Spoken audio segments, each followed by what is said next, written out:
Mobile پہ لگے ہاتھ جوڑ کے کہوں گا موبائل جیب میں ڈالیں، آپ کی مہربانی۔ کوٹ نجیب اللہ یہ اسلام آباد سے آگے جائیں تو وہاں کا ایک رہنے والا خواجہ غلام فرید کا ایک نوکر تھا۔ ہر سال خواجہ کی بارگاہ میں جاتا، ایک لنگی ایک چادر لے کر۔ ایک سال نہ جا سکا، گھر غربت میں ڈیرا لگایا، چادر نہ خرید سکا، اس نے اس سال ناغہ کیا۔ اگلے سال وہ وقت آیا جب مرشد کی بارگاہ میں جانا تھا، دو چادریں لی تو مرشد کی بارگاہ میں خواجہ کی بارگاہ میں پہنچا۔ خواجہ صاحب نے فرمایا پچھلے سال کیوں نہیں آیا؟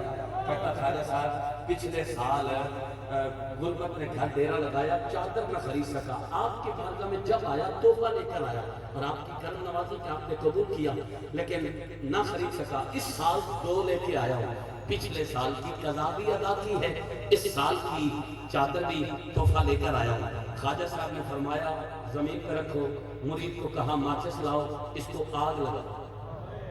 وہ کہتا خواجہ صاحب یہ کیا بات ہوئی؟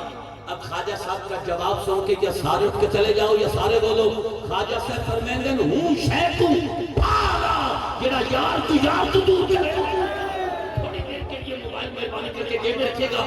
آخری شعر ہے میری حاضری کا، آج کی حاضری کا، ویسے ابھی حاضری بہت بڑی ہے۔ آخری شعر، غلط کو صحیح اچھا نہیں لگتا، غلط کو صحیح اچھا نہیں لگتا، بزدل کو جری اچھا نہیں لگتا، بلائے خون کی طہارت ہے لوگو، ناجائز بچوں کو علی اچھا نہیں لگتا۔